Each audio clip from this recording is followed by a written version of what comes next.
हैं क्या? You are looking like hero bro. बाकी शंकर भैया बहुत तगड़ी कविता थी अभी वाली। तो अभी भैया जो है, अभी कौन पार्टी कौन कह रहा था? कोई तो कह रहा था, आप कह रही थी दीदी। आप लोगों को एक इंट्रोडक्शन देते हैं।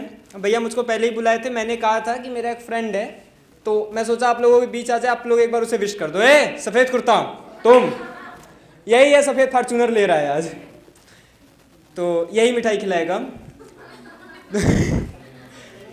तो ठीक है, शुरू करते हैं।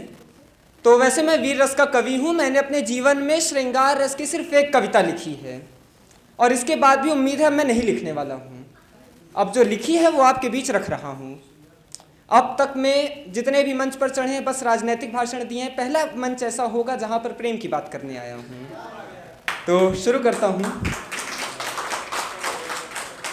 मैं गया और एक मंदिर था, मंदिर में शिवलिंग के बगल में एक जन बैठा हुआ था। तो मैं उसको देख के कहता हूँ, अर्ज किया है, मैं दूर से कब से देख रहा उस गदहा की भक्ति पे। वो पगला साला कहता है कि भोले मेरे मुझसे कट्टी हैं। भोले ने है छीन लिया, अरे भोले ने तो छीन लिया है उसके पूरे दामन को। वो पगला तो जिंदा मुर्दा बूझे कैसे सावन को।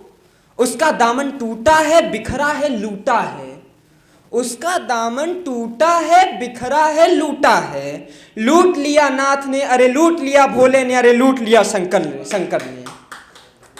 मैंने उससे कहा कि अपनी कहानी बताओ, तो कहता क्या है, मैं साइकिल चलाकर जाता था। वो बालकनी पे बैठी थी, मैं बस उसको ताड़ रहा, वो गमक गमक के ऐठी थी। वो गम के तो प्यार हुआ, पर काजल वो तो बिखर गई। मेरी आखिर सांस में वो झूठ बोल के पसर गई। मैं देख रहा हूं आंगन से, तुम मुझको निहार रही। अब यहां पर वो लड़का उस लड़की से क्या कहता है, उसका कन्वर्सेशन है। कह वो मुझे ही रहा है, मुझे बता रहा है कि मैंने उससे क्या कहा। वो कहता क्या है, मैं देख रहा हूं आंगन से, तुम मुझको निहार रही। मैं कहता हूं हर रोज तुम्हें, तुम बिंदी जो सवार रही। अरे मेरी अपनी अनहोनी लेकर भाग रही क्यों आज सखी। निहारो खुद को दर्पण में, क्योंकि तुम ही हो बेदाग सखी। तुम कहती हो रोती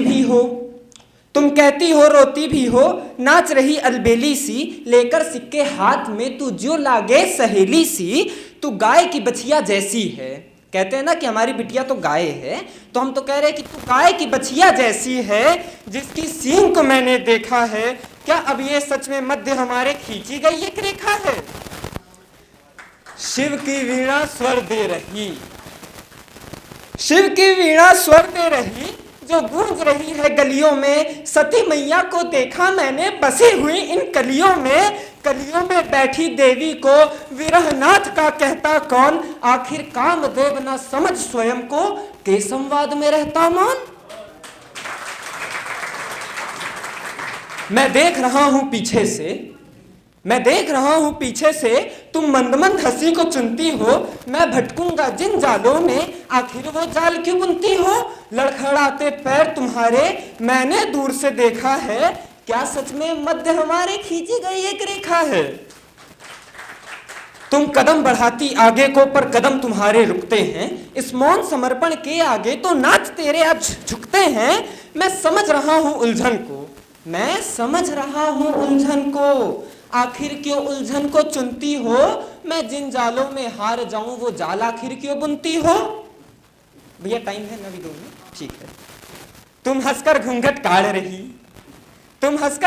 काढ़ रही, पर पायल सच कह जाती है। जिस विरह पे हंसती हो, वो बन आंसू बह जाती है। देख वात्सल्य मां पार्वती का, आज सदाशिव हार गए। उसी करुणा और ममता को तो क्षीर सागर भी पार गए। अब आखिर में पूछ रहा हूं, अब मैं पूछूंगा, और उससे 1 बार नहीं, 2 बार नहीं, 1000 बार, बार लगातार पूछूंगा। मैं उससे पूछना चाहता हूं कि क्या गलती थी। क्या ये गलती थी कि मैंने खुद को मना कर दिया, या ये गलती थी कि मैंने खुद को हाँ कह दिया। अगर मना करने को और हाँ कहने को जवाब एक होता है, तो अगर ये मेरी गलती है, तो क्या मैं दूसरों जैसा नहीं? कह देना बहुत आसान होता है कि नाथ या आशुतोष तुम दूसरे जैसे नहीं हो। अरे मैं दूसरे जैसा नहीं बनना चाहता कि जिस लड़की को मैं देवी कह के मान रहा हूं बाद में उसी को तवायफ की गाली दे दूं। नहीं, मुझसे नहीं होगा। सॉरी, मैं पूछना चाहता हूं पर मैं नहीं पूछ पा रहा हूं, क्योंकि पूछने के लिए भी हिम्मत चाहिए। अब साला पुलिस वालों को, रिश्वत मांगने वालों को, नेताओं को, उनके दफ्तर में घुस के पीट देने वाले जो युवा लड़के हैं ना, उन अपनी गर्लफ्रेंड के सामने उन्हीं के पांव कांपते हैं। ये बात भैया सीरियसली सुन रहे भैया, आप सच में हीरो जैसे हैं। आप भैया देखने में थोड़ा सलमान खान जैसे हैं। आप गाड़ी ढंग से चलाया करिए बस, और आपसे कोई नाराजगी नहीं है। आप मैनेजर साहब है ना, आप एम्प्लॉयज की मारा करिए प्लीज। मारा भगवान। तो हाँ, तो मैं पूछना चाहता हूं, अब आखिर में पूछ रहा हूं, अब मैं आखिर में पूछ रहा हूं, क्या ये दूरी भी भारी होगी? अब आखिर में पूछ रहा हूं, क्या ये दूरी भी भारी होगी? तो शिवलिंग पे मार खोपड़ी, आखिर मौत हमारी होगी। तो शिवलिंग पे मार खोपड़ी, आखिर मौत हमारी होगी। मैं गारंटी कह रहा हूं, मैं रोज उस मंदिर जाता हूं और रोज मैं उस लड़के को देखता हूं, साला रोज 12-12 घंटे उस मंदिर में पड़ा रहता है। खाना पीना कैसे करता है? भीख मांगता है, बाहर जो दे देते हैं वो खा लेता है। और आशिकी की आवारगी में वो ऐसा हो गया कि साला बीटेक का लड़का वहां पर बैठ करके भीख मांग रहा है। और लोग कहते हैं इश्क अंधा होता है, यहां तो इश्क ने भिखमंगा बना दिया है। अब आखिर में पूछ रहा हूं, क्या ये दूरी भी भारी होगी? तो शिवलिंग पे मार खोपड़ी, आखिर मौत हमारी होगी। आखिर इस मौत से ज्यादा तो नाथ ने हमको लूटा है। मैं कैसे बोलूं भाई तुमको कि शिवलिंग साक्षात ने हमको लूटा है? तो मैं उसको जवाब दे रहा हूं। अब यहाँ पर नरेटर सुना रहे थे, अब जवाब दे रहा है। तू रोने वाले रोएगा, तू रोत रोत मर जाएगा।